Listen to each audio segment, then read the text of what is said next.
Bien, Martín, ¿cómo estás vos? Muy bien, por suerte. Acá, por suerte, las conexiones bien, acomodando todo. Bárbaro.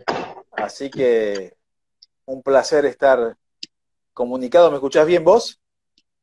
Te escucho perfectamente. ¿Vos a mí? Perfecto, perfecto. Te veo bien, te escucho bien. Así que genial. Ya acá hay gente que se está uniendo. Les agradecemos, le damos la bienvenida a todos. Eh, y bueno, vamos a ir comenzando. eh, Faltan un par de minutos de la hora oficial, pero podemos ir comenzando a hablar informalmente porque siempre el tiempo termina siendo muy poco. Y bueno, en primer lugar agradecerte, Fabián, por esta posibilidad de charlar con vos, de conversar con vos en el marco de Fundación Atlas. Sos un gran amigo de la Fundación desde hace muchos años. Hemos hecho diversas actividades, conferencias, acciones en distintos momentos críticos del país, ¿no? Y bueno, cambian las circunstancias, pero las dificultades permanecen. Y bueno, para los que no te conocen, eh, Fabián es un abogado eh, valiente, un proactivo, además de un gran amigo que no, incansable además, ¿no? Que no deja de actuar en la defensa de los derechos individuales, de la propiedad, del derecho a la búsqueda de la felicidad que a veces está tan complicado en la Argentina, ¿no? Y ha trabajado mucho contra el avasallamiento de los derechos de la propiedad privada, por ejemplo, también. Así que pero bueno, queríamos ahora invitarte a hablar, ¿no? Y preguntarte si Argentina en materia de inseguridad es tierra de nadie. ¿Hay soluciones? ¿Cómo lo ves? Bueno, Martín, antes que nada, quiero agradecer tu invitación a través tuyo a Fundación Atlas por este espacio que es tan valioso y por supuesto a quienes se suman a esta charla, darles también las gracias porque me parece muy importante que los ciudadanos participen desde el lugar en que cada uno pueda. Y el solo hecho de estar presentes en este momento, en momentos tan difíciles como vive el país, como estamos viviendo todos, es muy, muy valioso y yo quiero agradecerlo. La situación en nuestro país es altamente complicada, Martín, en función de que hay factores que requieren un análisis muy, muy profundo. A diferencia de lo que sucede en otros países, hoy el tema de la inseguridad eh, parece como muy difícil de resolver. Eh, Sabemos que la inseguridad es sinónimo de incertidumbre. La incertidumbre en algún punto en algunos países desarrollados y en otros en vías de desarrollo ha comenzado a disiparse a partir de la caída en el pico de la pandemia. Es decir, esta desgraciada pandemia que tanta desgracia está causando en el mundo, en algunos países comienza a, en principio, diluirse. Y bueno, esos países, insisto, algunos desarrollados, otros que aún no lo son, no tienen el nivel de incertidumbre que tiene la República Argentina a partir de algunos hechos que se han suscitado durante la pandemia y que han agravado ese estado de incertidumbre y de inseguridad.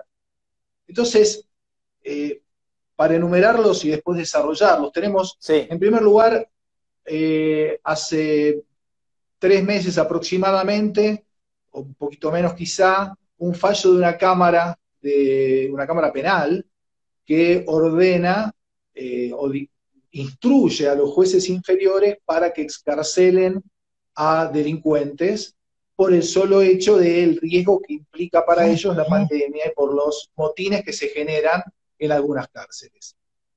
Entonces, esta situación, de alguna manera, genera una gran inseguridad en la población porque tenemos a más de 2.000, 2.500 delincuentes que estaban purgando sus condenas en libertad, en forma sorpresiva, libertad que es dispuesta por jueces que no son garantistas, porque no garantizan los derechos de las víctimas, sino que yo digo que son garanticidas, porque ujú, están en algún punto respaldando el accionar de la delincuencia.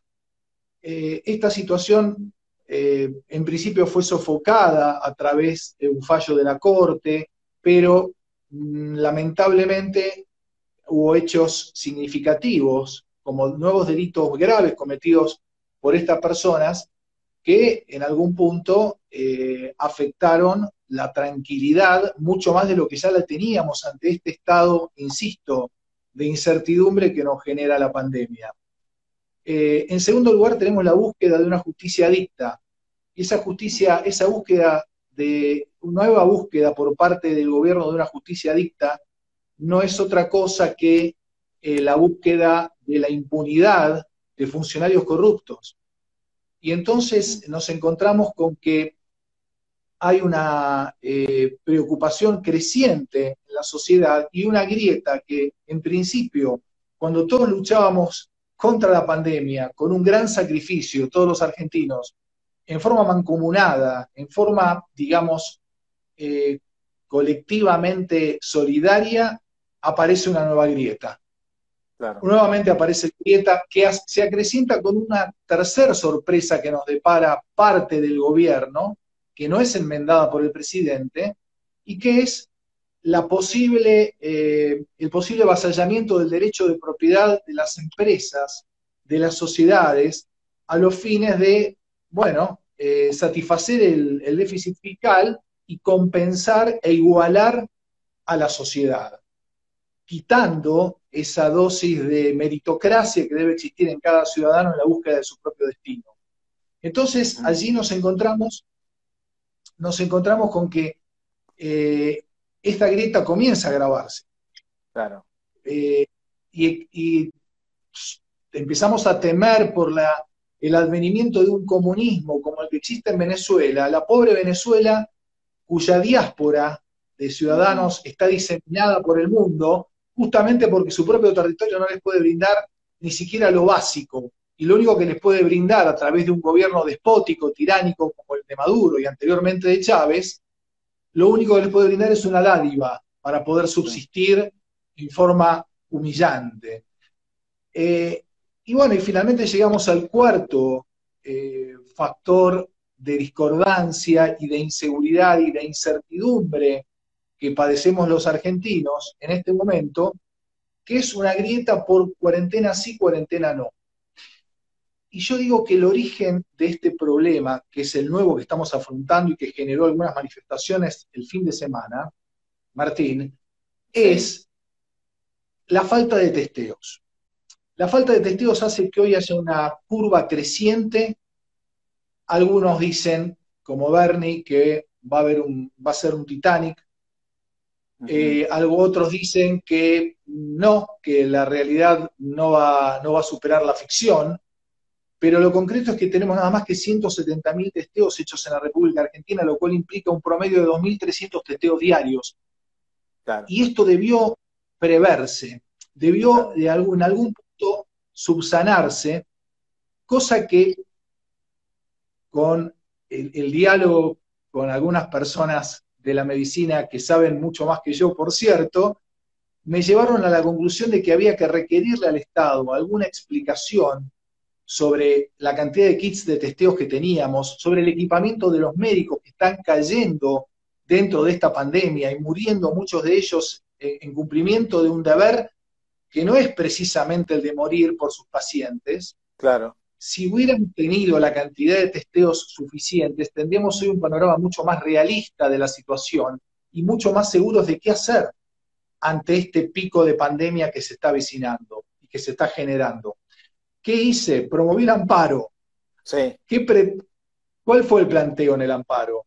¿Atacar al Estado? No, simplemente pedirle al Estado nacional que aclarara cuál era la situación de los insumos y que a este asociado que es la República Popular China, a la cual le cedimos gratuitamente por 50 años 200 hectáreas en Bajada del Agrio, provincia de Neuquén, hace 5 años, por 50 años, en forma gratuita, sin cargas impositivas, costo cero, le pidamos que, ya que somos un poco sus socios y nos deben ese gran favor para instalar han instalado allí una antena con fines de verificación planetaria para ver la Luna, para hacer estudios interplanetarios, que nos retribuyan proporcionándonos gratuitamente todo lo que necesitamos en kits, en equipamientos, en respiradores.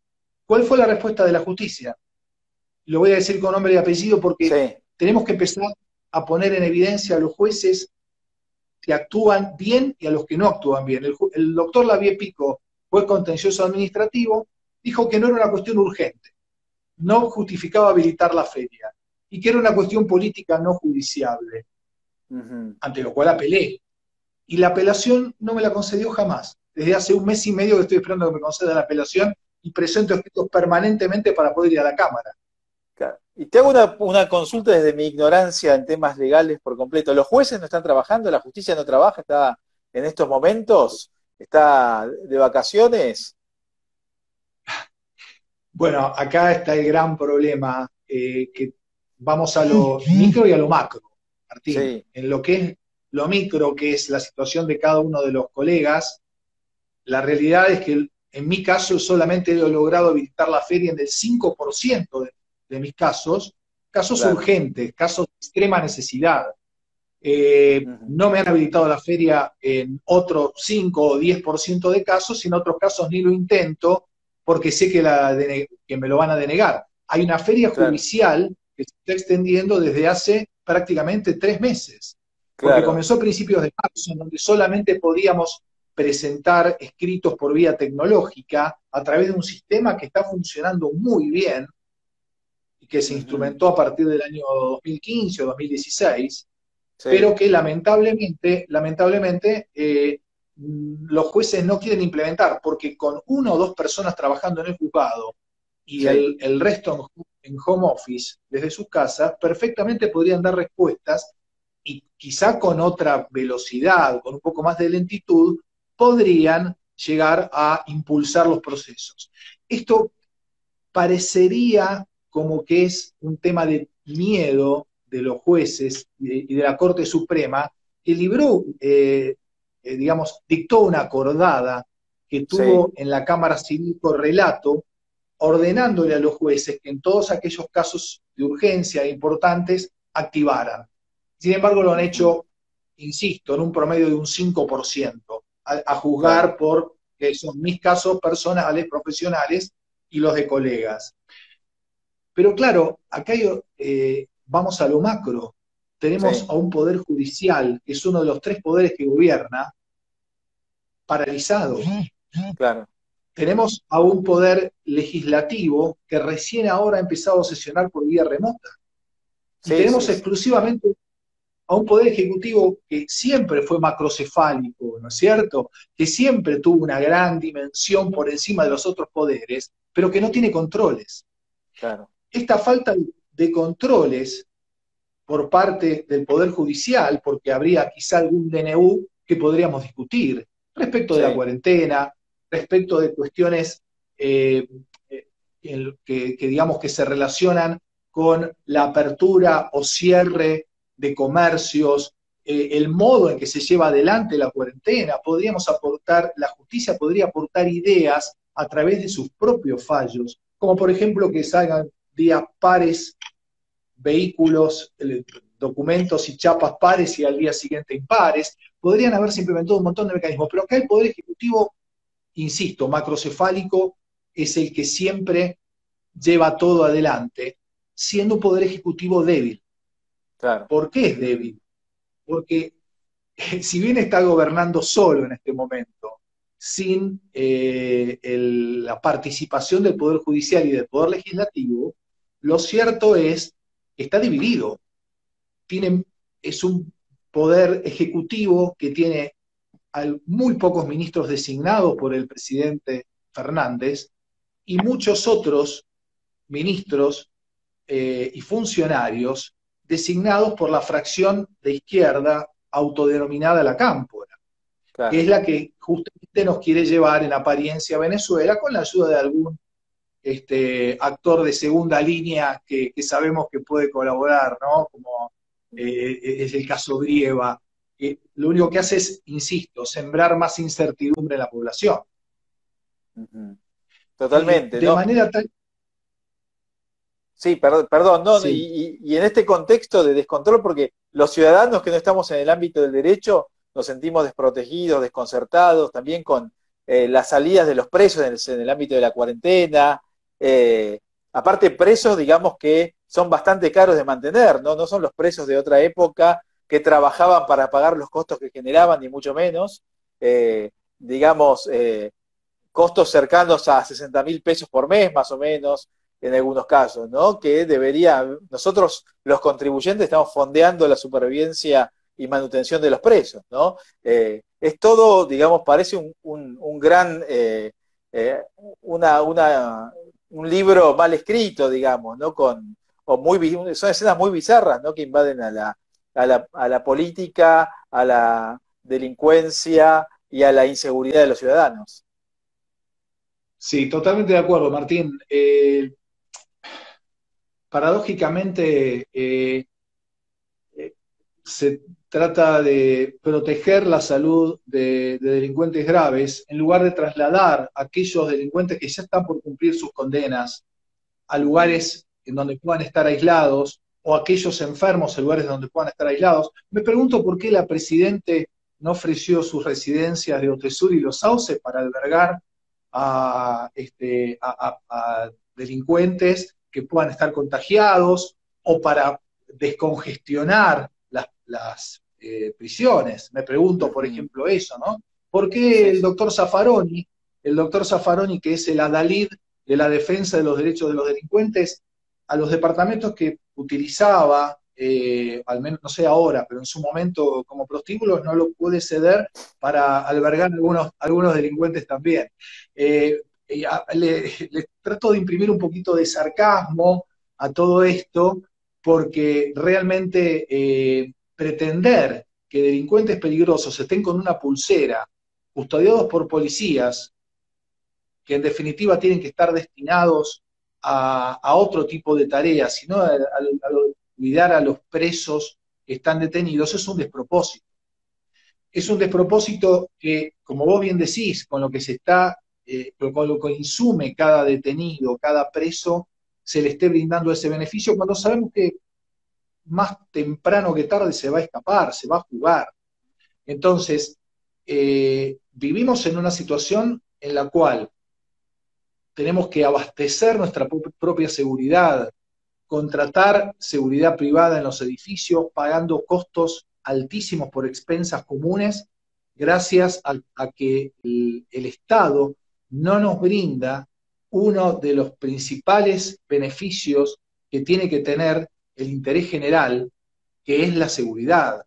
Y si se vive en una casa, bueno, hay que contratar a seguridad privada que esté instalado en una garita y estar interconectados los vecinos para poder auxiliarse ante la aparición de algún criminal, de algún ladrón o lo que fuere. Entonces, tenemos una policía que no está lo suficientemente bien seleccionada. Sí. Esto te lo digo a pesar del cambio que hubo en la policía de la ciudad, que finalmente debió aceptar el gobierno anterior con el traspaso, no de los fondos presupuestarios como pretendía, pero sí el traspaso del manejo de la policía de la Sí. ciudad de Buenos Aires, pero que no tiene la debida selección, ni capacitación, ni remuneración, de modo tal de que no puede responder a las necesidades, no solo en la ciudad, ni hablar de lo que es la policía de la provincia de Buenos Aires, ¿cierto? Ante este cuadro de situación, estamos en una situación los ciudadanos de una gran indefensión y tenemos que, bueno, acudir, insisto, a la seguridad privada para poder, bueno, procurarnos esa seguridad que el Estado no nos brinda. Sí, y te Eh, pregunto, incluso hay muchos criminales, ¿no? Que al estar presos han podido estudiar, ¿no? Incluso han recibido becas de estudio para poder estudiar en la cárcel, con lo cual es como una beca de lujo porque tenés comida, un lugar donde vivir, más el subsidio a la educación, es un lugar ideal para estudiar la cárcel. Un premio. Sí, sí. Digamos que dentro de los premios que tienen los presos en la Argentina, sería el menos cuestionable quizá el de que puedan estudiar, ¿no es cierto? Claro, Pero bueno, lamentablemente sabemos que también dentro de lo que es la población carcelaria es una minoría, aquella que opta por estudiar, por capacitarse y por superarse y reinsertarse en la sociedad. Lamentablemente hay una mayoría que no está dispuesta a reinsertarse y alguna que inclusive está dispuesta a reincidir en delitos violentos, en delitos graves, que me hacen pensar que en un futuro vamos a tener un debate inevitable en muchas sociedades del mundo, que es el de la pena de muerte. Por dar un mero ejemplo, sin sí. trazar un paralelismo, el Ujú. aborto no era materia cuestionable como delito hace 20 o 30 años. Hoy está insertado el debate en la sociedad. Todos sabemos bien que hay cuestiones en las que podemos tomar partido por los celestes o por los verdes, pero el debate está. El Claro. debate sobre la pena de muerte es inevitable porque la explosión demográfica es dispar entre Ujú. las familias que crían delincuentes y las familias civilizadas que crían personas de bien. Esa explosión demográfica ya por las calles más delincuentes que personas civilizadas y personas de bien. Por eso es que este debate se va a terminar instalando en algún momento, lamentablemente, porque lo que uno menos querría es debatir sobre una pena de muerte que es digamos, un remedio absolutamente desagradable para todos. Pero Ujú. bueno, tenemos instituciones, así como tenemos poderes muy débiles, dijimos que el Ejecutivo es débil, Martín, porque está en algún punto dividido en dos sectores que cogobiernan, pero que a la vez están enfrentados.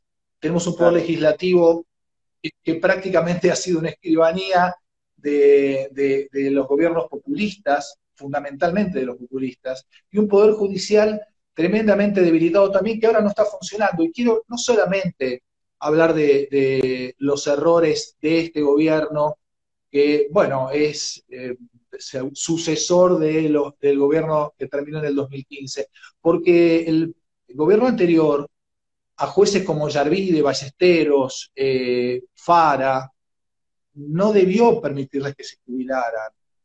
Faro Freiler, siempre me confundo.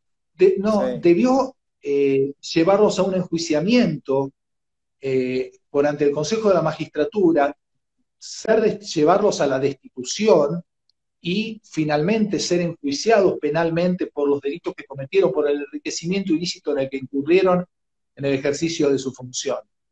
De modo tal que este debilitamiento de las instituciones creo que hay que tratar de revertirlo porque de lo contrario la inseguridad física, que es el correlato de la inseguridad jurídica que tenemos y que nos lleva a 9 defaults Ujú.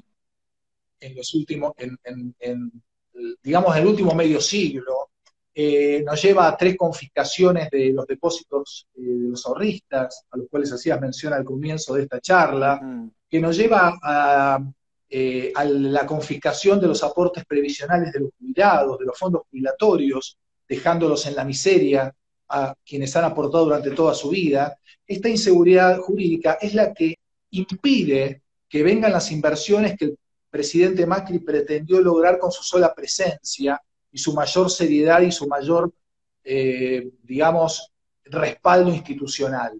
Esta Claro. inseguridad jurídica hace que quienes hayan, digamos, llevado sus ahorros al exterior, en lugar de repatriar esos capitales, no lo hagan por miedo a que pase lo que suele suceder, y que aquellos inversores extranjeros sean solamente capitales golondrinas que vienen y se van rápidamente.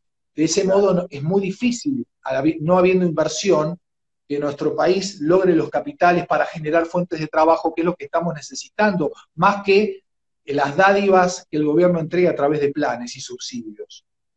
Sí, y otro efecto de los planes y los subsidios tiene que ver con, digamos, los subsidios por hijo acrecientan los incentivos a la reproducción irresponsable también, ¿no? Porque si uno Desde ve ya. la tasa de reproducción de los sectores bajos y los sectores no bajos, realmente es muy común encontrar abuelas de 30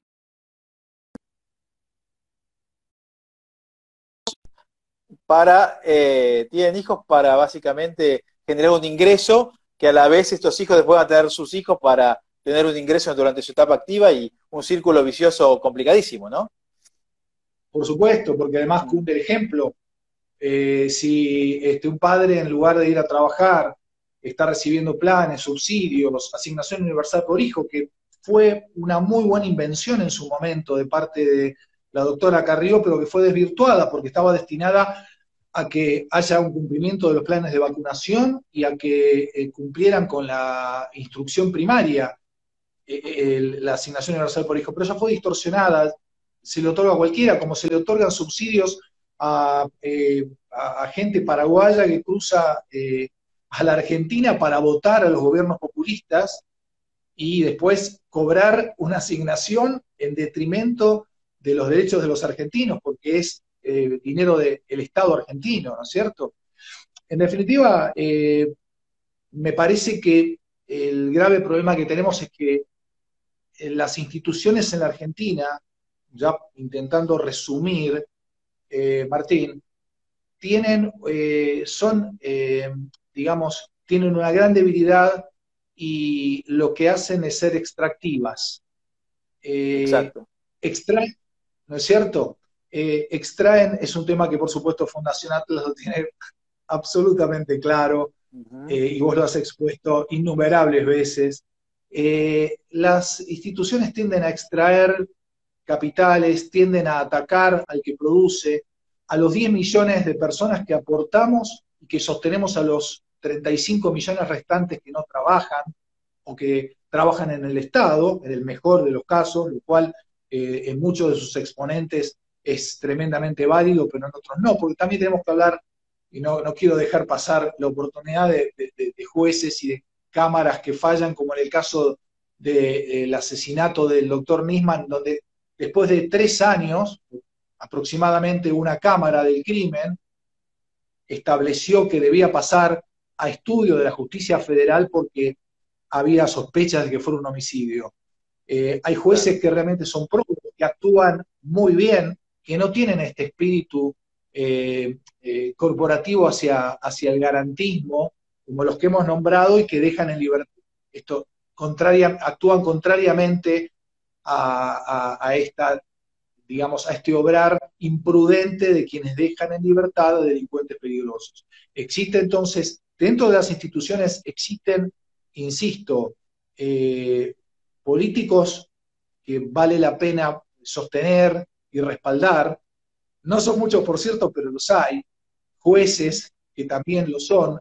Algunos legisladores que también merecen el respaldo.